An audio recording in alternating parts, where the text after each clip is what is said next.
Welcome to the For the Love of the Game season finale episode with your host, Jefferson Beaufort, and yours truly, Brian Hernandez. Brian, how are you feeling today? Man, today's a big day. Very big day in NBA world. It's the last day of games for the regular season. Still, we were just talking about before we even started, like so much movement to happen and so many different like outcomes that could happen of playoff matches, play-in matches, all that stuff. So very excited for today. We have some pretty awesome topics. Jeff, how are you doing? Feeling good. Very excited with this being the last day of the regular season, to see how Yes. everything shapes up. But amazing because the plan is only 2 days away. Some real meaningful basketball is about to be played on both conferences, which makes it very um, interesting and Yeah. exciting.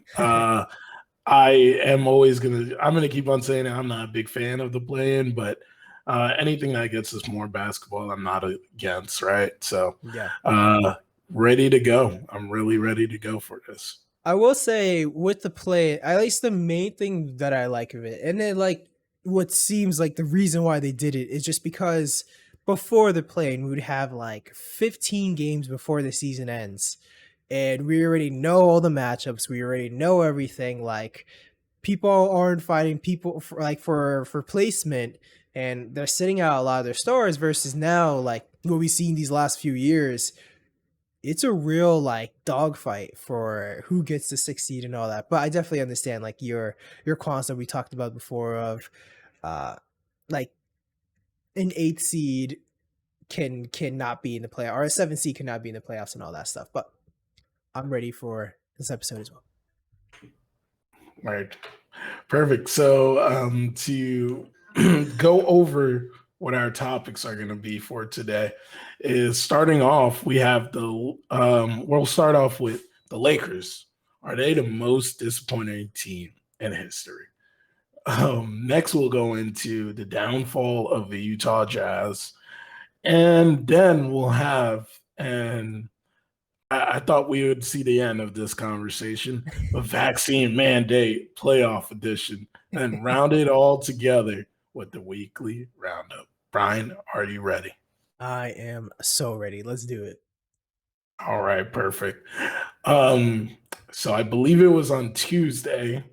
I believe it was on Tuesday that the Lakers played the Phoenix Suns. Mhm. And in that game, they were without LeBron James. LeBron James is has been polarizing this season, like every season, right? But more on the side of going and chasing for that scoring title and still having a chance at making it to the play in at least.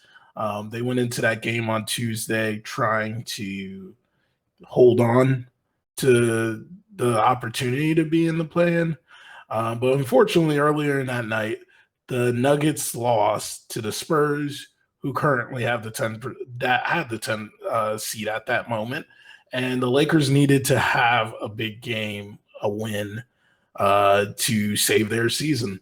Unfortunately, like I mentioned, LeBron James wasn't able to play in that game. And due to that, we saw leads as big as 30 points in that game. And unfortunately, the Lakers are out of playoff and play-in contention and now are locked in to that 11th seed for this season. It's been a season full of ups and downs, but granted, a 32-49 record is not what any Lakers fan, NBA pundit, NBA fans, even the casuals would have expected for the Lakers to be sitting at this point of the season. Brian, what are your first thoughts about this? Man, it's I think you summed it up very nicely, especially with you mentioned of like I don't think anyone actually saw them falling this far down of like I was pretty proud of my take of, oh, I don't think they're gonna make the finals. but I still thought they were going to make the playoffs. I still thought they at least make the second round. Like, I still thought they had some talent, but I didn't think it was actually championship quality talent.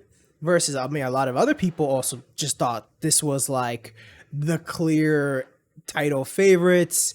It was going to be a cakewalk for them. It's similar to what I tell me if I have the year wrong, but what the year that KD signed to the Warriors of, was it 2016, where as soon as he signed, I said it, a lot of other people said it. It's just like, oh, the NBA season's done. We already know who the champions are. Like that team is just too good. Like you can't do anything.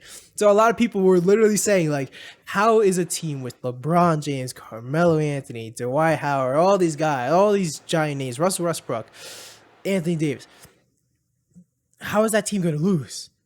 And now we're seeing them.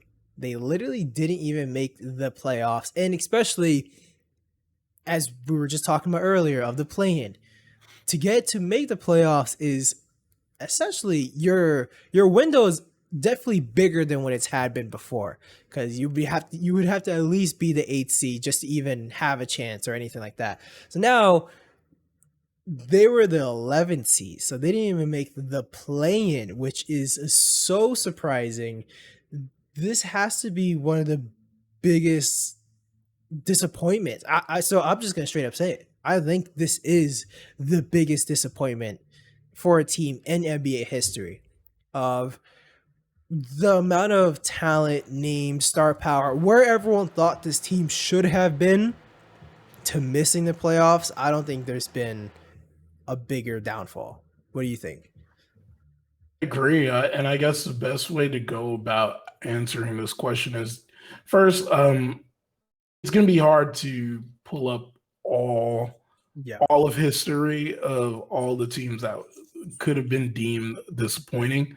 But in recent history, it's not that hard to pull a couple teams. So let's start just within this franchise. There's been teams that have been disappointing.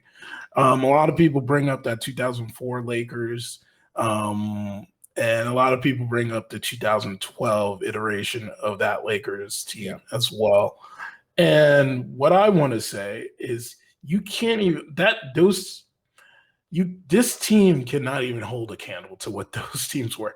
First, we're talking about a 2004 Lakers that actually went to the finals. Granted, they lost to the Pistons, who at that time was heavily underdogs at that point to play against the Lakers in that finals, and to see the Lakers lose. Yes, at present moment, it probably was so shocking, so disappointing to see the Lakers season end like that.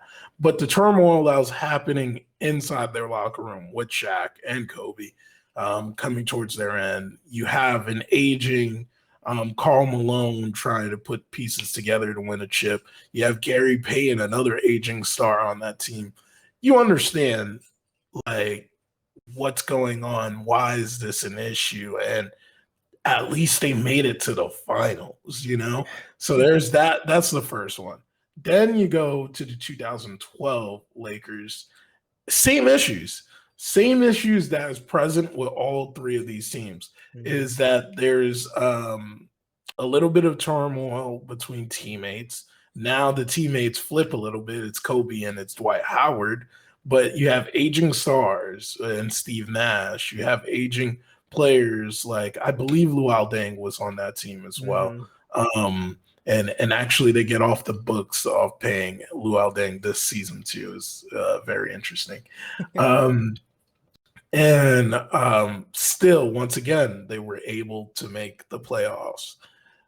This by far, and first I'm going to say this is by far the most disappointing Lakers team, because you know, and I think there should be a study on how the microcosm of how players and are like glorified and idolized in a different way than in the past, of like, you know, people really cement their fanhood into players more than they ever did for teams in the recent history.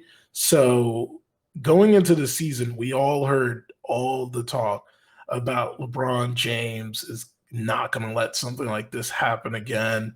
You hear that AD is going to come back rejuvenated, ready to go off. You don't want to see a healthy AD and LeBron. And then adding Westbrook, everyone's like, "Oh my God, this team is unstoppable." But you brought up something that I think is a good thing to bring up at this moment too. Is I did say that I thought the Lakers would make it to the finals, but I went and I pulled back that episode again, and there was things that I said that were contingent to why Okay. I felt that way, and it was my confidence in LeBron James. Yeah. It was I knew that the pieces did not ultimately fit. I think that was something that we spoke about very, very early, Mhm. without even seeing Westbrook hit the floor. Is how do you have two dominant ball handlers on one team and trying to figure that out? The Lakers and Lakers fans and stands of the Lakers always would tell you that, well, Westbrook's not there to necessarily be there for the games that LeBron James is carrying and playmaking. He's there for the off nights. And I don't know why there's no other situation where we hear that and we think that that makes sense. But it made sense when we heard it about the Lakers this season. But Mhm. a lot of people bring up the dysfunction that it brought the Nets with Kyrie coming in and out. I think that that's equally as confusing for a team or his Mhm. teammates if the dominant playmaker is LeBron James and then it's Westbrook one night, because Westbrook's game, as much as he is a playmaker, is not like LeBron James style of playmaking, Yeah. So those were all things that were glaring that was already there, and that was making me think, this might not end well, but I have faith in LeBron. And then lastly, once again, now going into recent history to culminate why I think it is the most disappointed team in history is you bring up the 2013 Nets. Is that was a team that was expected to be a title contender. They started off Mhm. the season very weak. They had a coach switch within the middle of the season, and still there was turmoil there as well, and there was injuries. You saw Brook Lopez go down for a large majority of the season. I think he didn't even play in the playoffs as well, too. But you still saw that team take a sixth seed and win one series and make it to the second series playing against LeBron James, ironically. But this is why I would say, yeah, it has to be, it's hands down the biggest disappointment. I don't care about LeBron's age. I don't care about AD's injury history. I don't care about how much of a fit Westbrook wasn't. Mhm. Um, it was proclaimed to be something else. And for it to be tremendously, tremendously on the opposite side of it is different. And then another thing to just diffuse this two pieces, I do hear a lot of talk where there's people that are saying, well, it's similar to what's happening with the Nets. Well, Nets are not almost 20 games under 500. Right. Second, granted, if you want to go on the injury aspect of it, I agree. When you lose your top player, it should not move the needle that much. But you know, we've seen them lose their top player, get them back, and play with these players and still be under 500, aggressively under 500. So I think it's easily hands down the most disappointing team in history. Yeah, it's definitely very different, especially with like the Nets, like you just brought up, just to touch on that, of like they if they would lose like two playing games or whatever they end up, if they would lose out of the play in and miss the playoffs, that'd be a huge disappointment and really terrible. But at the end of the day, the Lakers is still like astronomically more like more of a disappointment in general. Even in like my so you brought up all these other teams in the past, and like in my research of trying to figure out like, all right, let me find these to see what other people think as well, like some list of like disappointments in the past. And generally what I always see, it's you have a team that's really good, that did amazing in the regular season, had over 60 wins in the regular season, and then maybe a first round exit, and then maybe a second round exit, or something like that.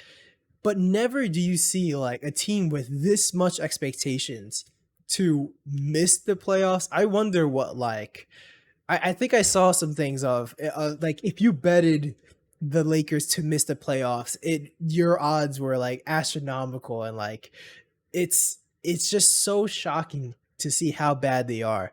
And I think it's really crazy to even hear like Anthony Davis recently he's talking about it of like, oh man, if this didn't happen, if that didn't happen, like we would be there, we would be the champions, and they're like or like be in the playoffs and be doing well. And it's we just see this team doesn't fit. It doesn't matter if all three guys are healthy or not. It did not work. I think and that's tremendously why I think that you have to hold them accountable to being the most disappointed team as well too. Is the in other spaces they would call this delusion of grandeur, because it truly there's no rhyme or reason to why he would think that that's true. No, because you cannot fall off that tremendously. The Lakers are on pace, are not even on pace. There's literally one game left in the season. They're on pace to have a 50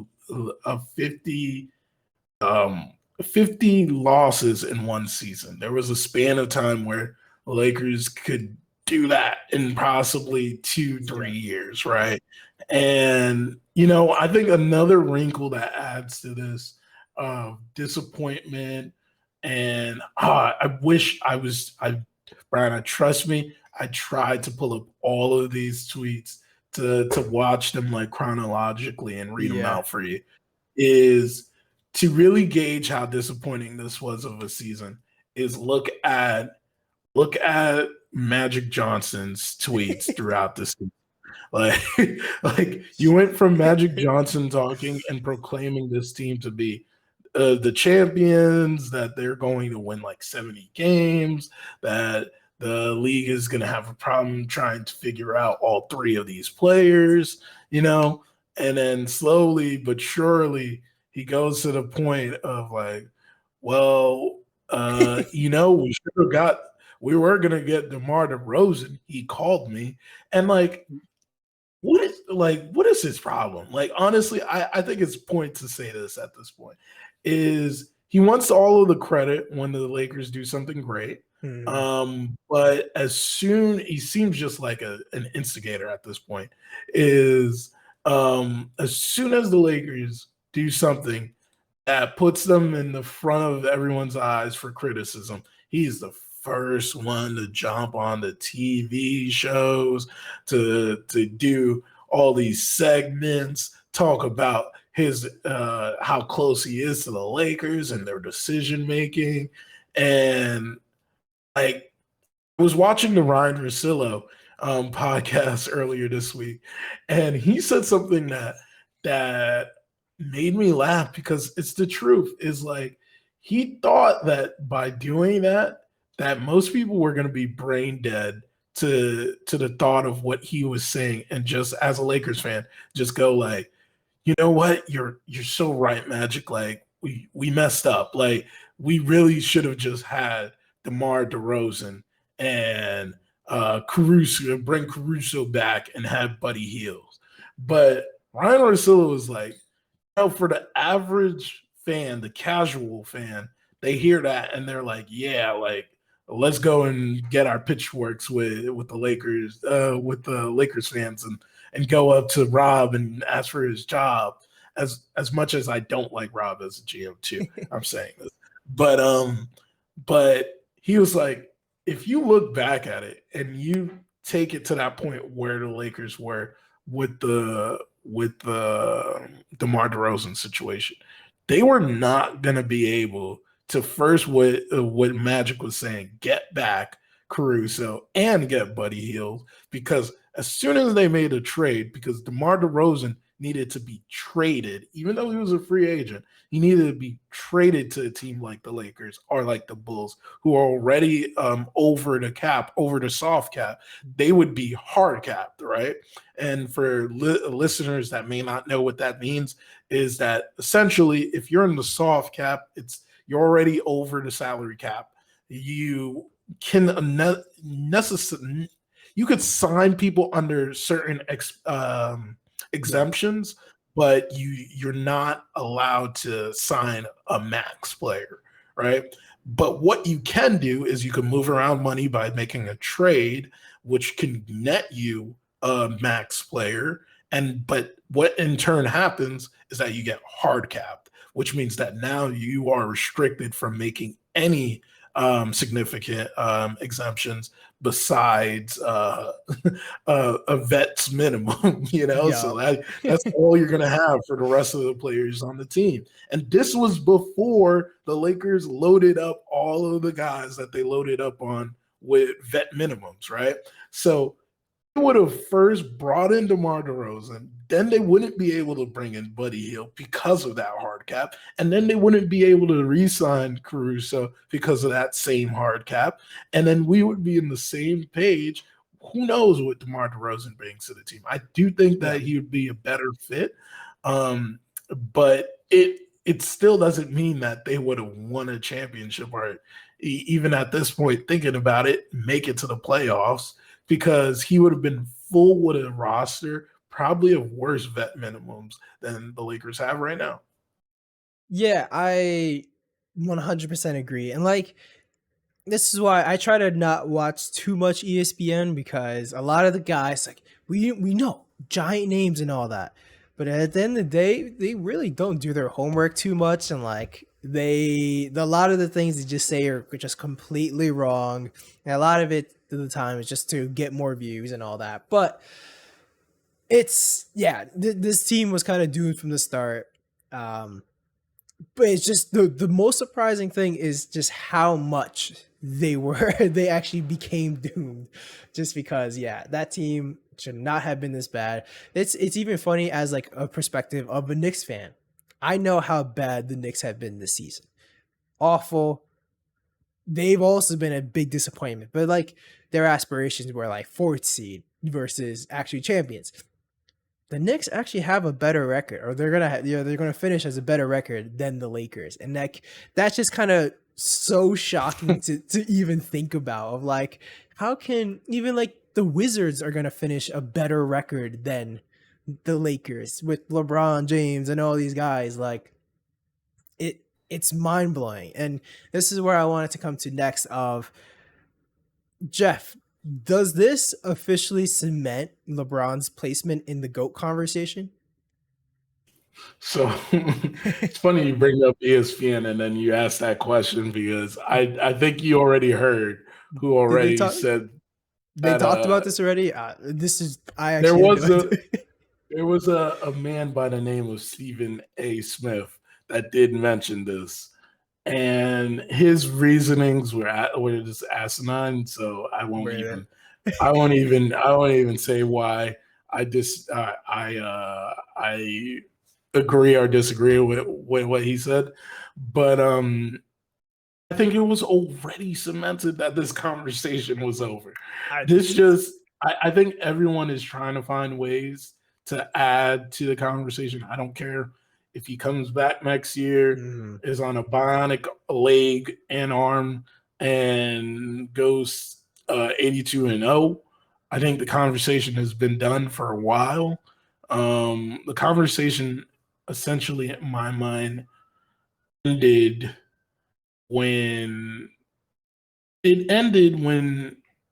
we saw that he had what he had to do and finagle to get Anthony Davis on his team to played his last seasons with him.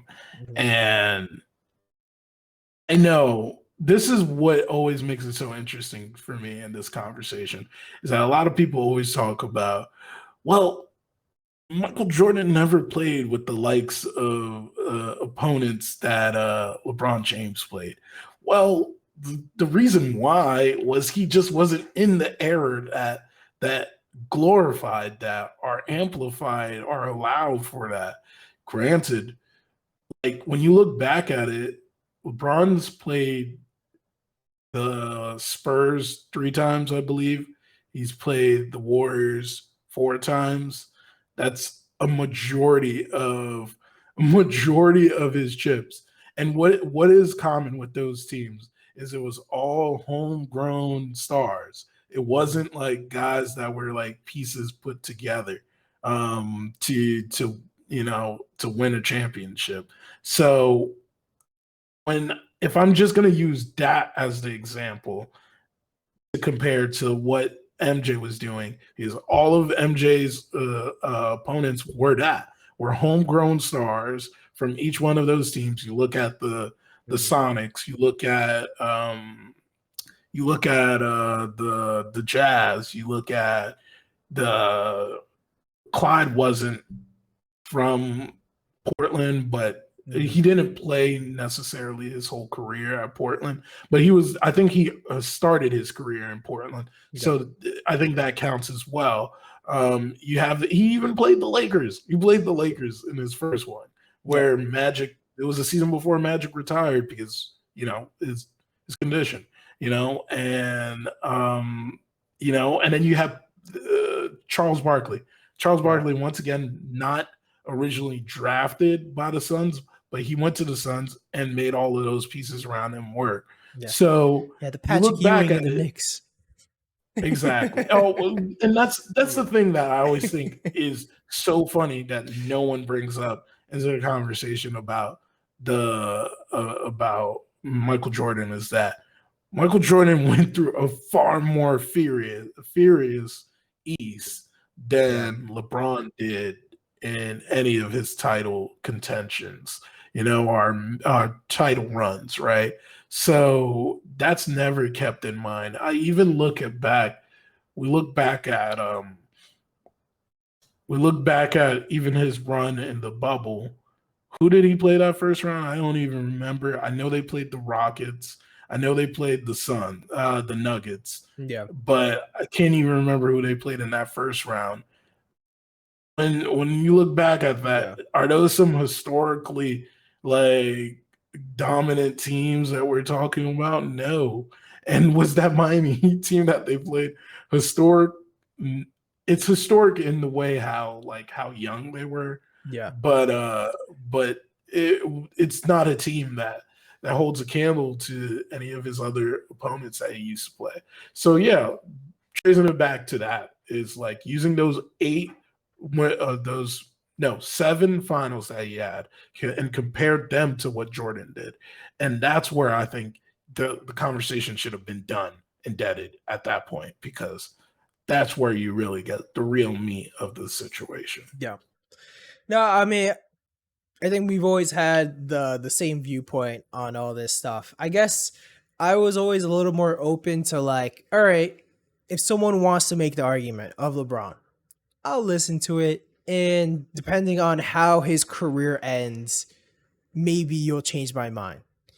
And but at least to me, like you're saying, like it would have been very hard to change my mind, but I think it was possible. But at this point, it's more than dead and not even close.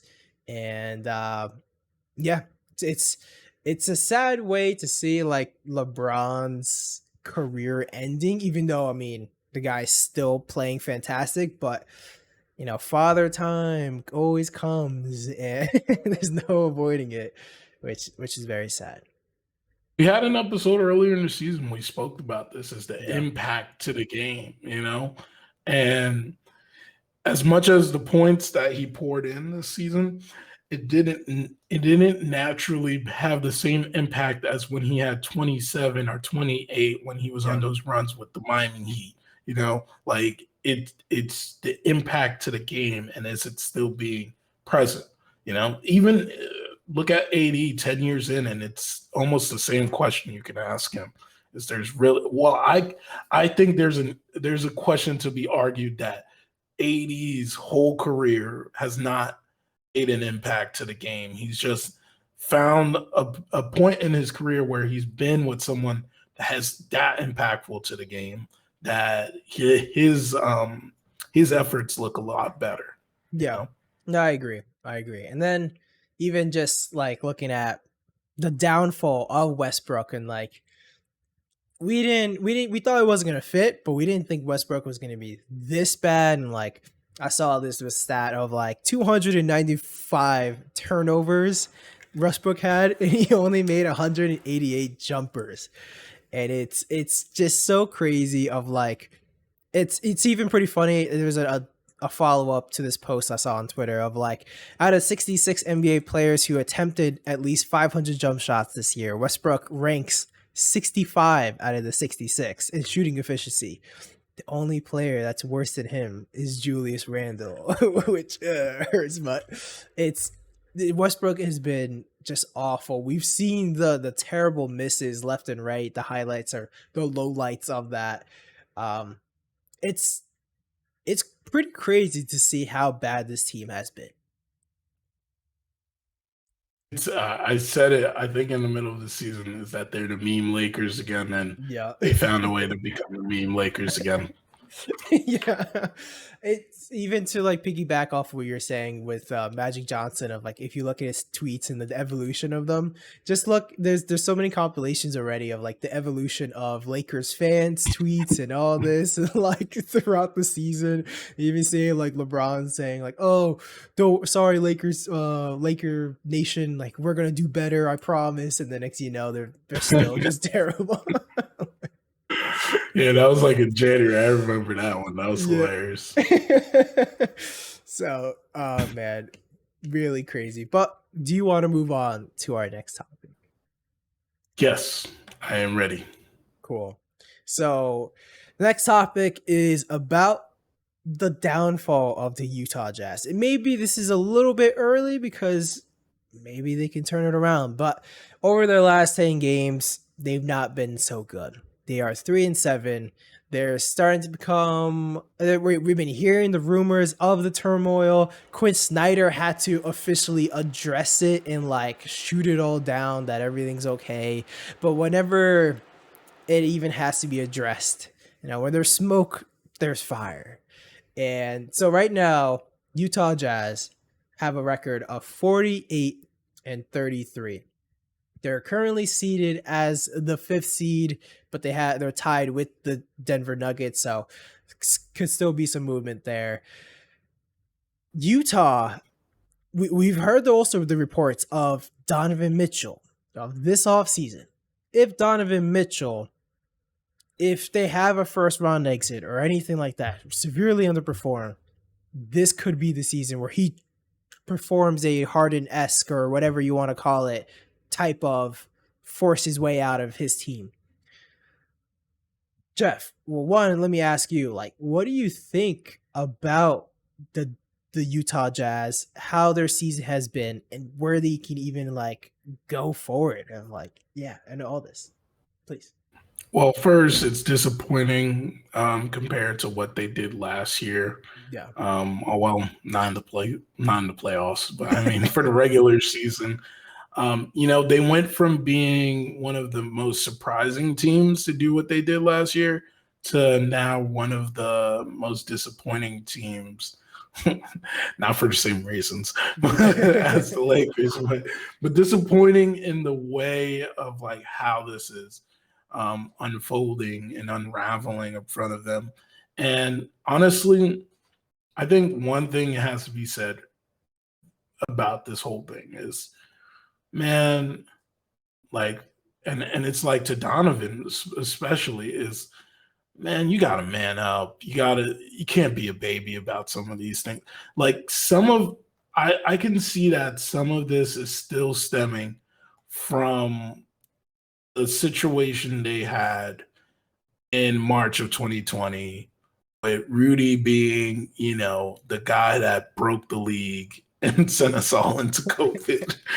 And I laugh about it, but Rudy was on NBA Today, which is like a show on ESPN, like earlier this week, where Malika Andrews was asking him a question about whether or not like the is this real? Like all of this talk about the tension between you and Donovan Mitchell, and Rudy gave such a PR answer. Just shows that there's an issue Mhm. that's there that they can't openly talk about right now. But Rudy alluded to there's still frustration from that COVID situation. And that's why I bring up Donovan Mitchell to this is like, I understand. Like, COVID was a big thing. And there's nothing, and I don't want to minimize how someone feels about if someone that affected them was not taking COVID seriously. And then none of us was in the locker room. So we can't even say what Yeah. really Rudy was doing to a degree, even though there was reports about how egregious Rudy was at the beginning of it. So there's that as well, right? But he I think he's still harboring those feelings that he had from that time for Rudy. And I don't think it's helpful to Rudy. You can look at, there's a lot of stats that show this as well. I mean, a lot of videos that show this as well. It's just, it looks like they're openly not giving Rudy the ball in opportunities where they could give Rudy the ball. Mhm. And I think the team is siding more towards Donovan Mitchell as him being the star than they are siding with Rudy. And I don't know if he's becoming a dividing factor for the locker room. But from what I'm seeing, it seems like most of the people are siding with Donovan Mitchell in this situation. And I think ownership would do the same thing as well. And I think what's going to happen realistically, more of than a Donovan Mitchell move, is Rudy Gobert move. Mhm. Look at the numbers too, and all of his numbers, Donovan Mitchell's numbers are still around the same as what you expect out of him. A couple of them have downgraded, like his 3-point percentage and his points slightly, but he's still the same player.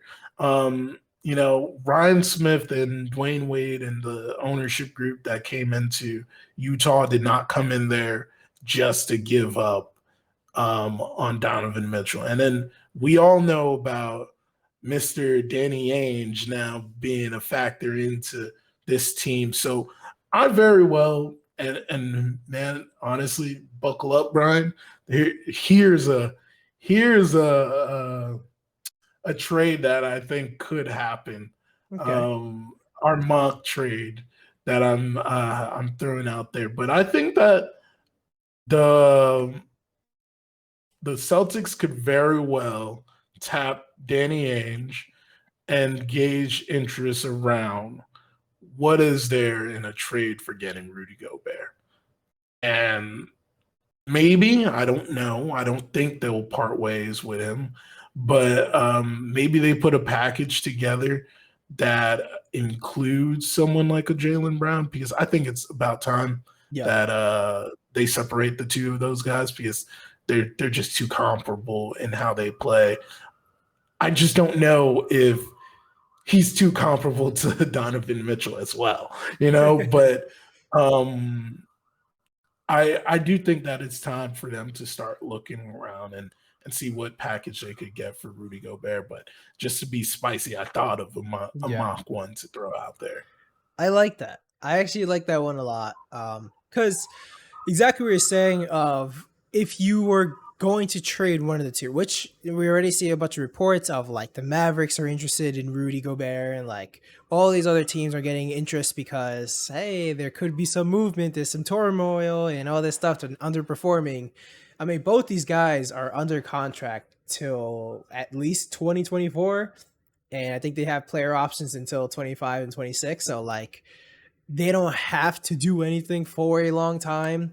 Um, it's I like the idea of Rudy going to Utah. Depending on, I mean, I don't know how the money works and everything.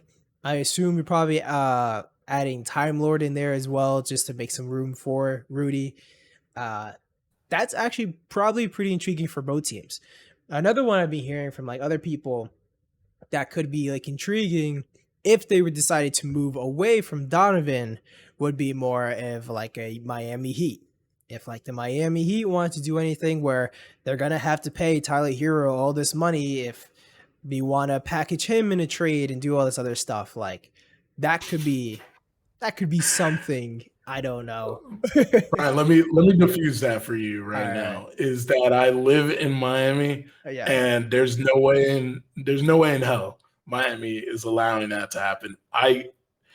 It's almost, and I don't think that Yeah. it's talked about a lot Okay. because like Miami does their own thing, right? But Yeah. he is quickly become the fan favorite.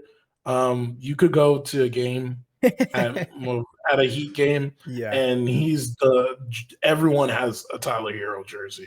So I don't think Okay. that they're going to move away from him Yeah. anytime soon. And if they do, hey, like you're not reading the posts of of your Yeah. fans, like because there's a lot of love for that guy down here. For me personally, is it warranted? I don't know. I don't know, Yeah. but they do love them some Tyler Hero down here. The only reason why, like, I even could, because I agree, they definitely do love Tyler Hero down there, and like, I think it's with his upgrade of this season and everything. Like, I think he's Mhm. probably gonna win the Six Man of the Year award. Like, I think it's some of it's warranted.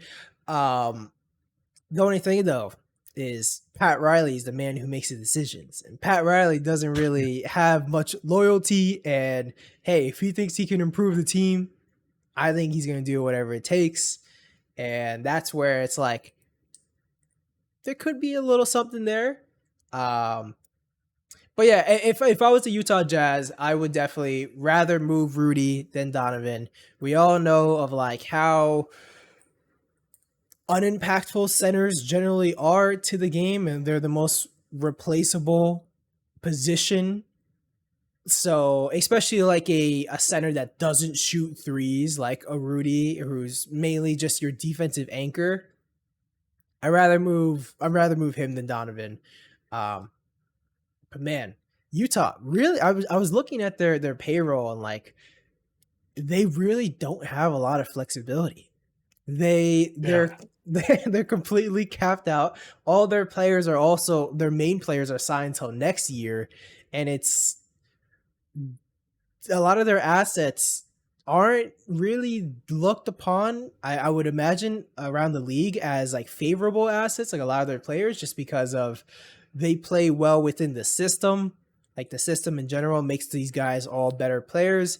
But other than like Rudy and Donovan, and maybe I mean they have some guys like Jordan Clarkson and all that, but like I just feel that it's going to be really hard for them to make some like upgrades. So I really don't know where they go, especially this season. A huge contributor to them not being as good is the downfall of Joe Ingles, and like how he had a terrible year. Then I believe he's injured for the entire season. They traded him. It's the Utah Jazz. Sadly, it really seems like they're not going to make any noise in the playoffs this year, and they're another disappointing season for them. they typically don't make any noise, so Yeah. there's that first. But yeah, no, I 100% agree. Is that it doesn't look like it bodes well.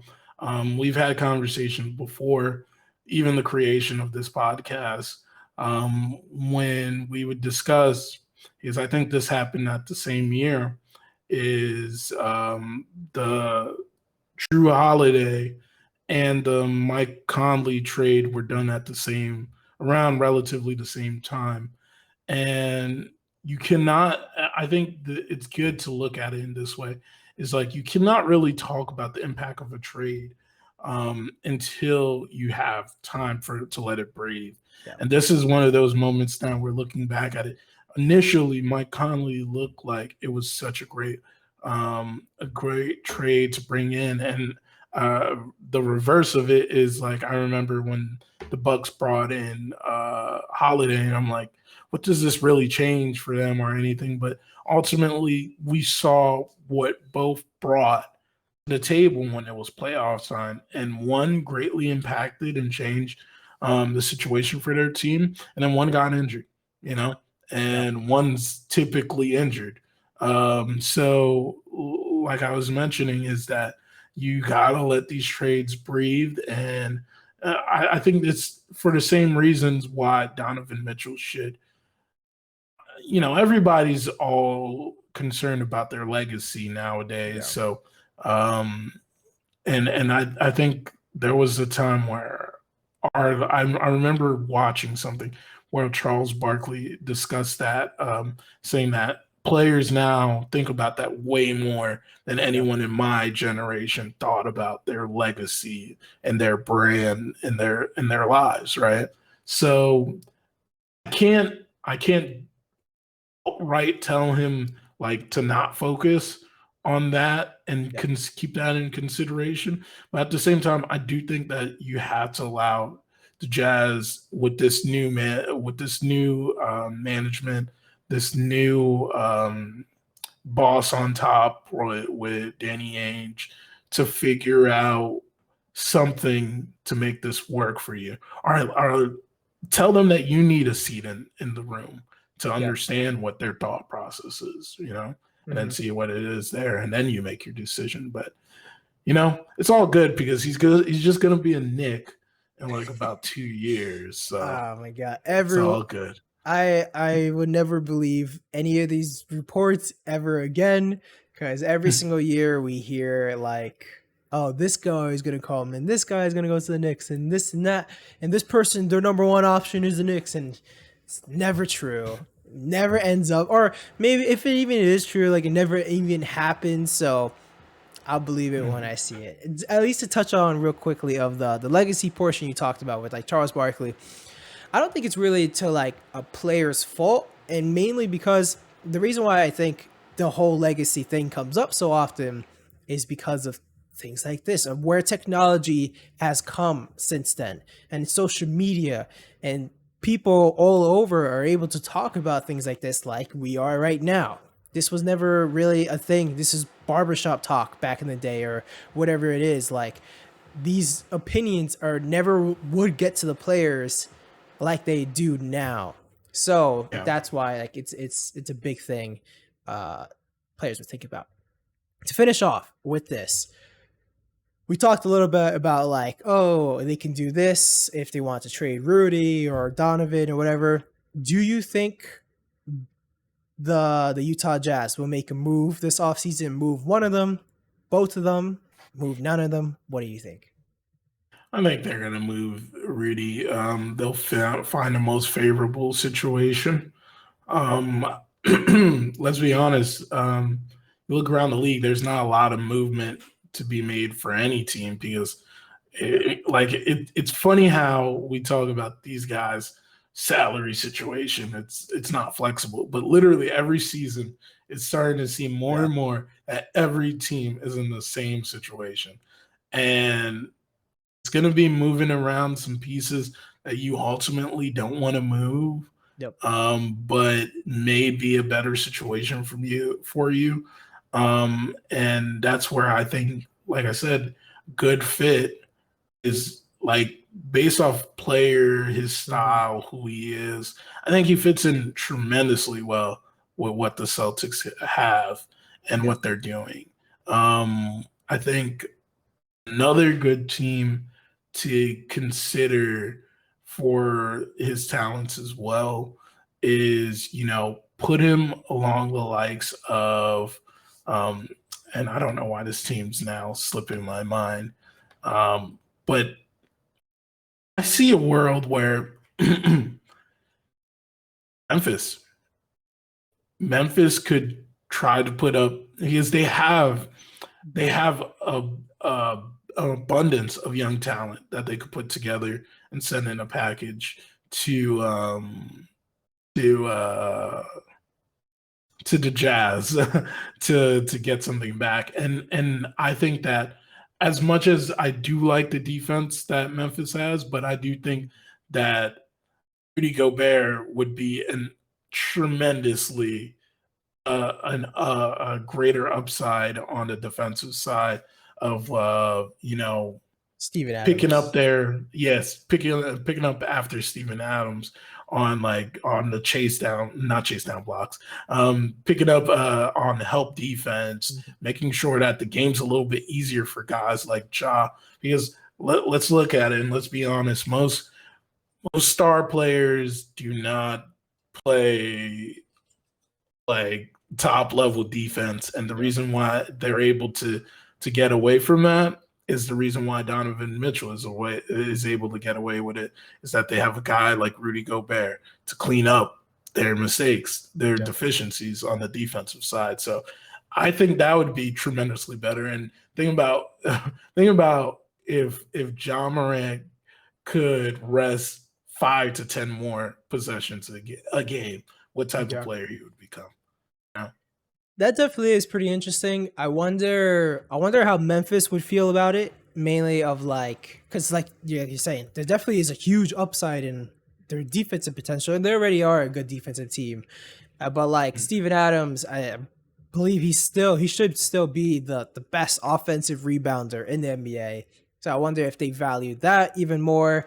And then even with like the Celtics, is is Rudy Gobert that much of an upgrade over someone like Time Lord, even though Robert Williams doesn't really play a whole lot because he gets injured pretty oftenly. But before his injury, and I don't know what their numbers look like now, but like they were already the number one defense in the league. And Mhm. so would you rather just like hope Robert Williams stays healthy, you keep Jalen Brown still, and maybe you get like a 5, 10, 15% upgrade if you get Rudy Gobert? Well, I think that if you're making a trade for Rudy Gobert, somebody else is coming as well Yeah. to the Celtics. If you're giving up Time Lord and you're giving up Jalen Brown, right? Yeah. Um, in my mind, what I was thinking might be the move, and they already have I forgot his first name, but White Derek White? from that just came. Yeah, they have Derek White, so they have a 6 man already, right? Yeah. Um, I'm thinking that where the Celtics could improve, and this hilarious how I was just talking about this guy is, and I don't know if the salary fits or works, but Mike Conley, if you're able to Yeah. get Mike Conley back in the trade too, I think that helps minimize some of the issues that you would see of giving up a Jalen Brown in that Mhm. trade as well too. But my biggest thing of why I think it fits for the Celtics is Robert Williams, as great he has been this season. Mhm. He is still an undersized center, right? He's 6'9", I believe, or 6'10". Mhm. And when tested against the likes of the Embiids in a 7 game series, well, I would like to think that he could hold his own, but my mind is telling me that he wouldn't. I think Yeah. that Rudy Gobert gives you a better fighting chance on stopping a guy like Embiid, on being able to play against a guy like Giannis as well, than Time Lord could. And Yeah. then it doesn't deviate from what they're doing because much like what they're doing right now is sometimes they'll throw out Tice because he stretches the floor a little bit, or they'll have Al Horford out there as well to stretch the floor. That makes them even more defensively sound to enact the wall. A lot of Yeah. people are moving away from the wall, but I still believe the wall is an effective way to play Giannis. Giannis is still not an amazing shooter. He's a lot better, but he's still not an amazing shooter. And I'd rather have his teammates call the shots than him. I agree. Yeah, I think you're selling me on that one of the Celtics. I can see it working out. especially like you're saying, if you get like a Mike Conley, like when you're saying as soon as you get another player, the first one I thought of was like Mike Conley sounds pretty good. So like you're saying, the money works and everything. There's definitely ways around it, but like not too shabby. I wonder if the Celtics would want to be players in that. And I definitely like your thought process of the Danny Ainge connection there and all Give that. him a quick call, real quick. Exactly. Do you want to move on to the next topic? Yes, sir. The last main one for today, it is about the vaccine mandates, like you mentioned, playoff edition. Where So we already saw with New York. That stuff is done for. We don't have to worry about that. It was only for the home players, so it only affected Kyrie, but no more. But now we have the Toronto Raptors. And this is so interesting. And you mentioned last week too of like Claude, great shout out of the Toronto Raptors. I did not think they were gonna even make the or I didn't think they were gonna make it past the play in or anything like that, but it looks like they have a pretty sound lead. They're gonna end up as the fifth seed. But the Toronto Raptors in their country when they're playing in Toronto, you need to be vaccinated to play there. So it doesn't matter if you're a home player, away player, you cannot play if you're unvaccinated. And now this last week, we've had some reports and we've even seen from I think the injury list when Philly went to Toronto of Matisse Thybulle is the guy that was out for that game. And it's so now we know if Toronto and Phillies play, Matisse Thybulle is done. And then we have reports from Steve Mannix of if the Celtics end up playing the Raptors, the two players, you mentioned it last week as well, so you had it right, of Jaylen Brown and Al Horford are unvaccinated. Jeff, what do you think about this? That was you know it was very, very interesting. And you know what? To add to what you said too, though, Brian, you said at least. Yeah. And say he didn't say it was just those two. He said Yeah. at least two players on the Celtics are unvaccinated.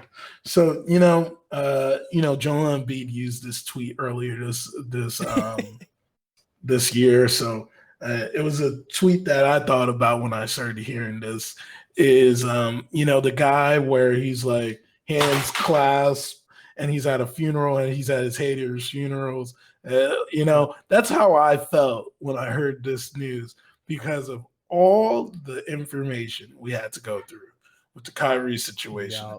And there was players that are sitting there that knows they're in the same situation, not advocating for that same reasonings why they don't have it. Now it's time for them to make their decision. Is Jaylen Brown going to be the guy that stops the Celtics from making their playoff run? Al Horford and Thybulle, good players, but like we all know that those are not the names that we're looking at in this moment. At this moment, it's now Jaylen Brown. If Jaylen Brown does not get the shot, it's going to be a question to have. And it's so interesting to see that both franchise responded with no comments. Yeah. And it's so asinine, it's so messed up.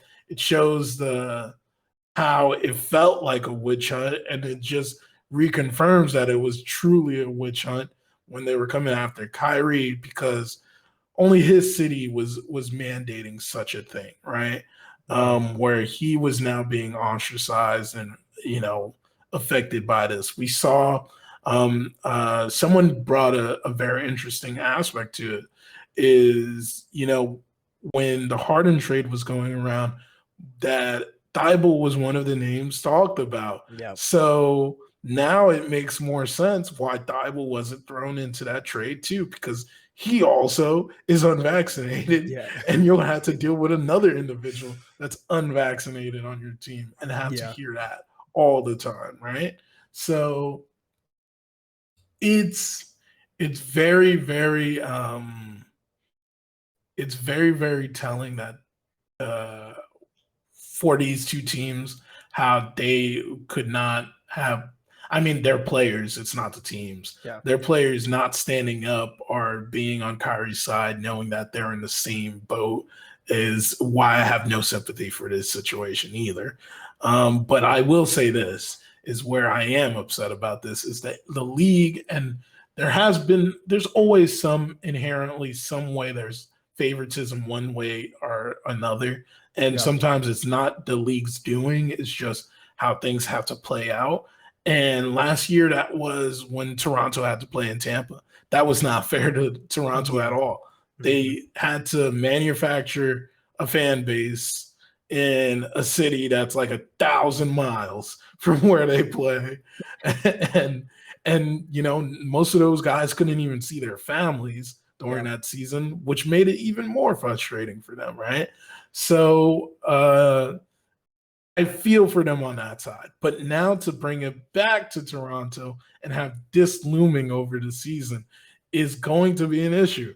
Like teams are now we are almost going to be in the midst of hearing or wondering whether or not a team's fate is based off of their vaccination status. Yeah. And like the Celtics are going to play like hell today to make sure that they're not that team that has to play the Toronto in this first round and have to deal with that.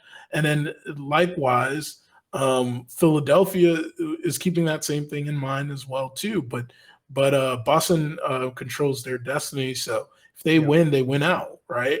Um, it now makes me wonder and think about like what does Miami have a similar situation like this? Do they have any players Yeah. that are in this boat? Milwaukee is kind of scathed from this. They're in the 2 seed. They wouldn't have to necessarily play them Yeah. until well, they could actually play him, but I don't know if they have anyone that's unvaccinated. But we'll find that out as well too. So like it's going to be interesting. We'll see. We know that Yeah. if they meet up with with the Nets, Kyrie's going to have to sit down. But at least we knew that already. We Yeah. knew it the whole season. I think almost every team in the East is like praying that Toronto just loses. Like, please lose the first round. We don't want to verse you. Like, we don't want, like you're saying, we don't want the vaccination status to determine whether they lose or win. But you mentioned with like Boston and Philly play tonight. Boston controls their fate. So if they, like you mentioned, if they win, they're safe. But they kind of have a tough game. We have the Grizzlies. And now, are the Grizzlies going to be playing to win? I don't know. Maybe if they're thinking about it of like if the Grizzlies wanted to make a late playoff push, would you want Boston to verse Toronto, or would you want Philly to verse Toronto? Like, who would you like to see least in the finals? But regardless, Philly plays Detroit. Should be easy win for them. But yeah, Boston. It's definitely a tough game. They're gonna have to fight it out to see who got it first Toronto. That is you know what's funny? You're right. That's actually an interesting aspect. I didn't even think about it Mm-hmm. because it will decide who will have home court if they did meet in the finals. Yeah. But I don't know if I don't know if Ja's back. Has Ja been playing I think recently? he did play in their last game. Okay, so Yeah. I don't know if they actually have him play tonight. If they do, I think they go for it. They just seem like the type of team that does not take a break. Yeah.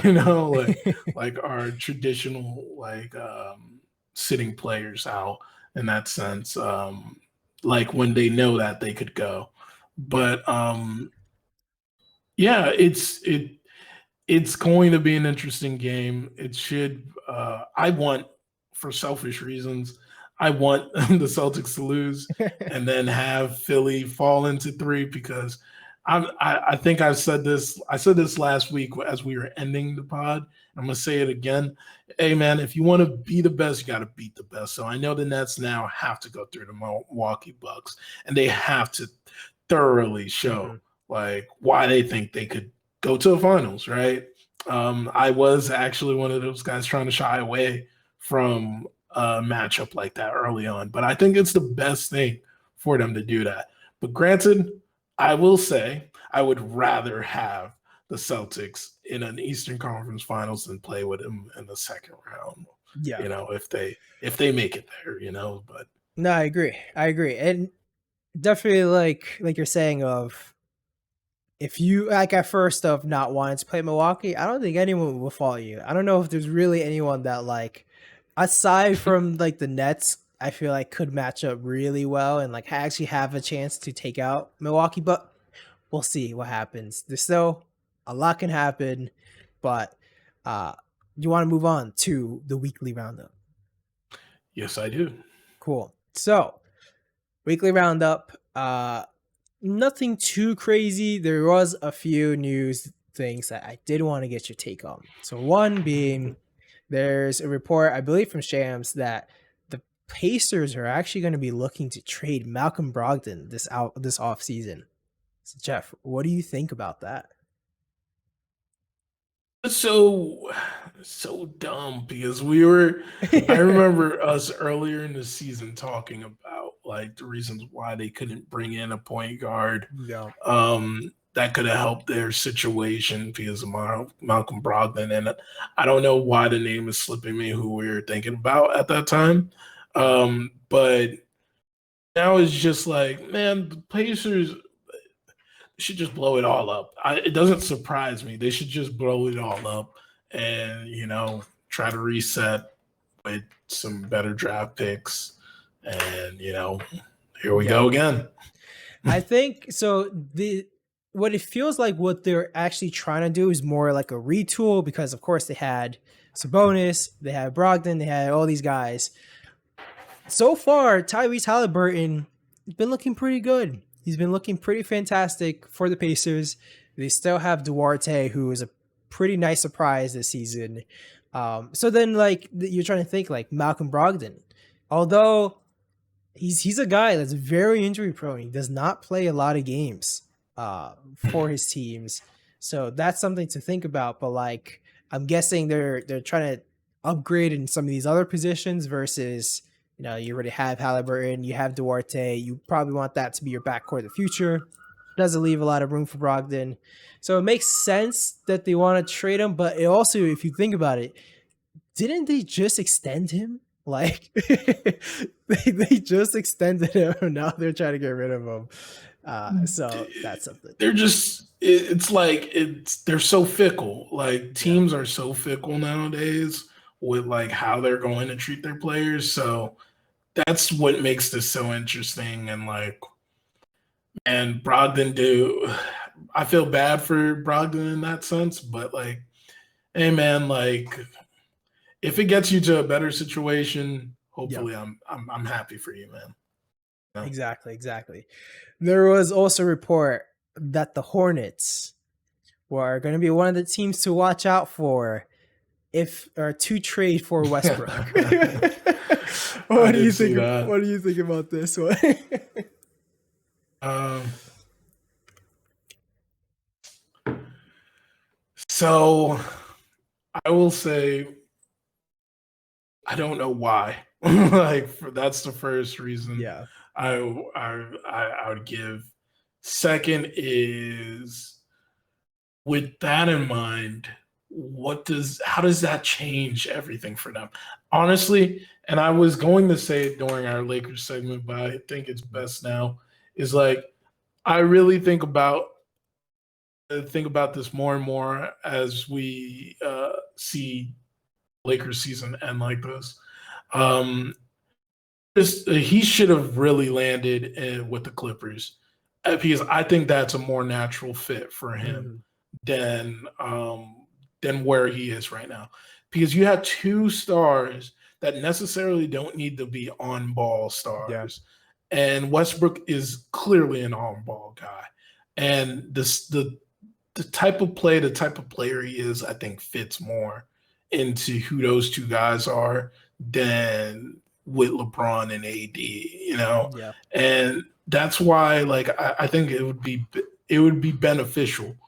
I know the Lakers would not trade him to the Clippers, but if there's in any way he could, and I know there's talks about he thinks about the bad stigma that comes with buyouts, but man, I'm not going to use the curse word, but I'm going to say, "F that, man!"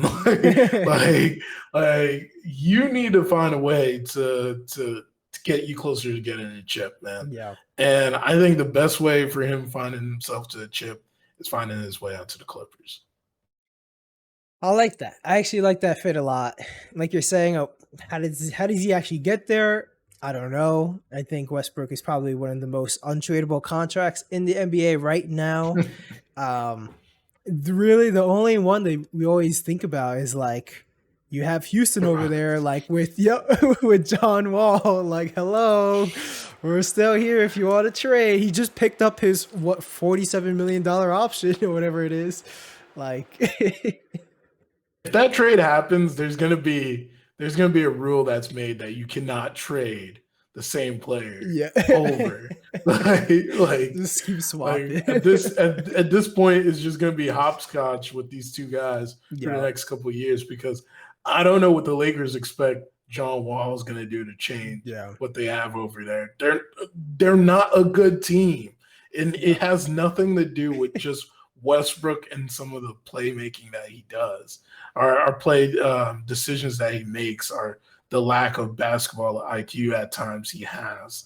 Like, none of that is the real reason why they're in the position that they're in, you know? Yeah, it's they need more. John Wall, we've seen him multiple times. I mean, we've seen so many years with John Wall not even playing basketball, and then he comes back, and then he gets injured, and he comes back and gets injured. This not the answer. Not the answer at all.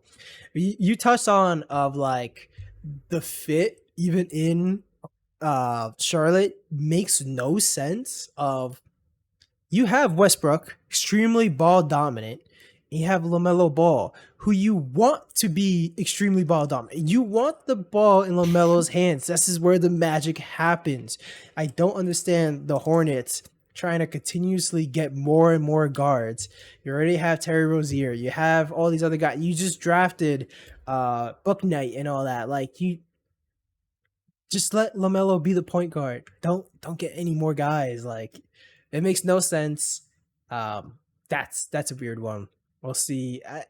Like I said, I don't think anything will happen, because I really do think that the Westbrook is just so untradeable. I wouldn't be surprised if this came out of like someone from the Lakers side of just trying to, hey, look, someone's interested in Westbrook. Maybe you want to be too. Like, yeah, a bunch of trash. For real. I wanted to get your take. I just mainly want to hear you rant about this, but there was the report of the Nets releasing James Johnson. What do you think about this? Lord have mercy. It's once again, I talked about Embiid posting that picture. I think that's another moment where I would have to post that picture. James Johnson, in all seriousness, he's an issue. He's an issue to have out there on the floor. There was some games where he looked pretty good, but there's a reason why he's been bouncing around the league lately, why he's not a consistently on the court type of guy. But the biggest thing that was cemented or gave the verdict for him, in my mind, is he makes mistakes that rookies make. Like that's the issues. Like, he will have a defender that he's trying to help out, or like doing a drop coverage, right? And he'll leave his guy wide open and will do a lazy foul. You know what I mean? Like, it's like that's just, you're 10 years into the league and you're still doing that. And I watched him do it 3 plays in a row. It wasn't even that he did it once. He did it 3 plays in a row. Was like just it was just I could not take it, honestly, seeing that. And you know, I'm a big proponent now of no matter where we land, no matter what we do, uh, I'm I'm I'm a fire Steve Nash guy.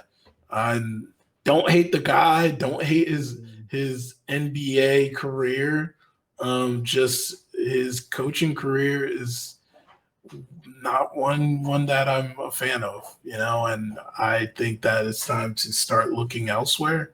Yeah. Um, and the reasons, and some people may think that it's either too quick to determine that because of all the issues with injuries and Yep. everything. My issues with it is way beyond those things, and it goes down to being around tinkering. I think that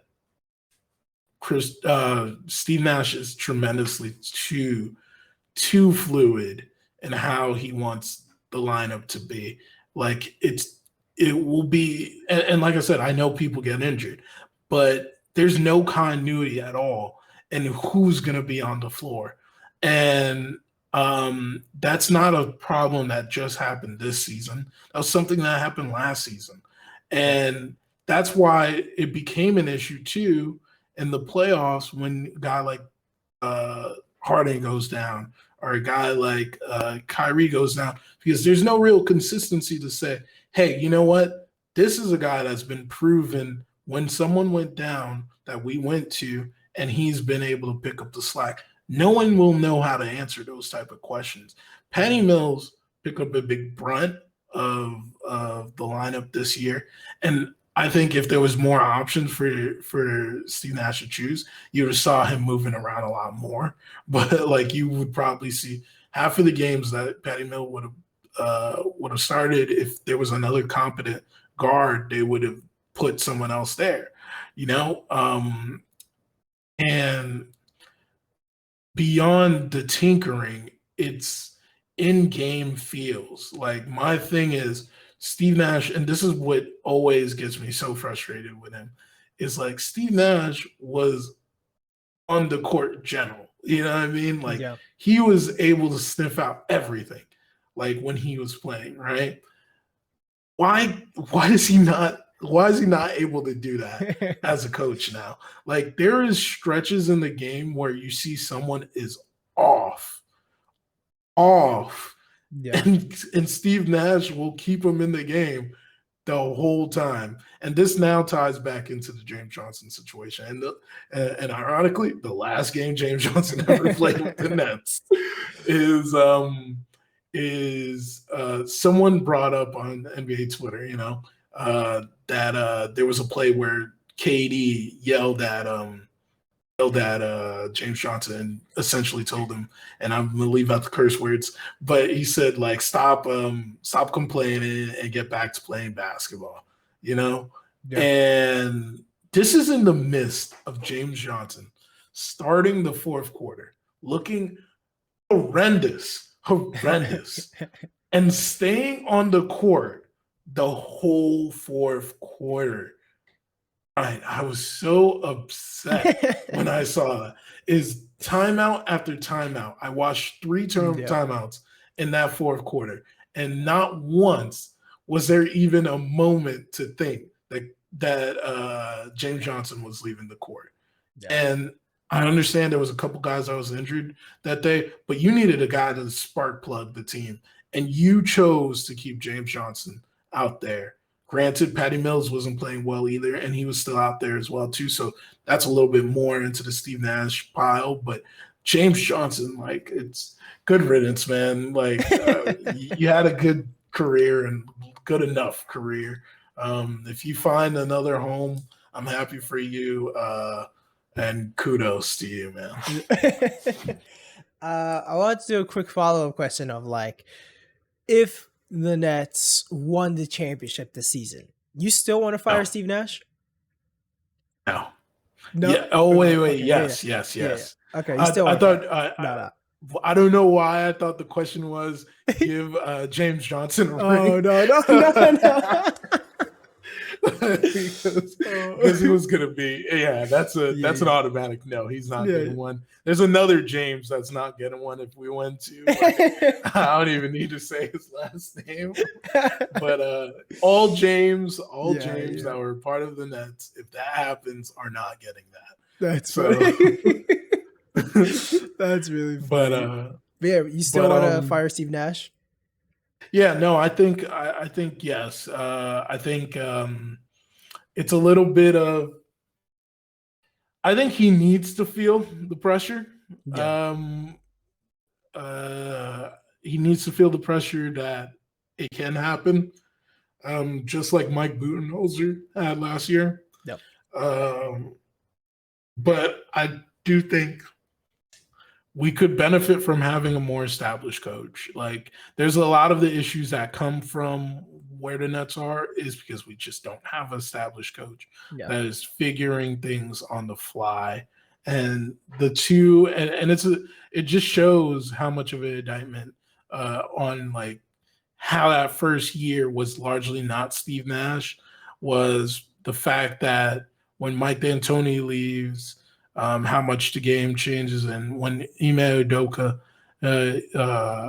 leaves as well, how much it drastically changes for the Nets as well. So it honestly makes me think like, damn, man, he could have been our coach over him. And I know he wasn't an established coach in the head coaching space, but definitely on the being on the bench. Yeah, there's definitely. I mean, we've been seeing it a lot recently of all those different types of head coaches or assistant coaches that have been assistant coaches for years and years and years, coming to become head coaches now, are like doing pretty fantastic. So it's a good spot to get some coaches, but definitely understand, like you said, you want someone established. Maybe Doc Rivers. No, I'm playing. Oh no. I'm playing. Never. I was thinking about doing the Adam Silver one of the 82 games, but I'm gonna say let's do that another episode. We're already at 1 hour and 20, so that's it for the weekly roundup. This has been another fun one. Jeff, do you have anything you want to say before we end it? Oh man, can't wait for the playoffs. That's about it. Yeah, I'm really excited for next week because one, like, we're going to be able to, we actually going to know, all right, what are the matchups going to be in the playoffs? It's going to be a lot of fun, like, topics we can come up with. And then just also as well, like, as a Knicks fan, my misery's over. Season's done. I don't have to watch this team play anymore. But then we get to see some really competitive basketball, and it's do or die for a lot of these teams, and it's gonna be awesome. I'm pumped. So again, listeners, as always, check out the Twitter, check out the YouTubes, give us a subscribe, like, all this stuff. Really appreciate it. And this was episode 27.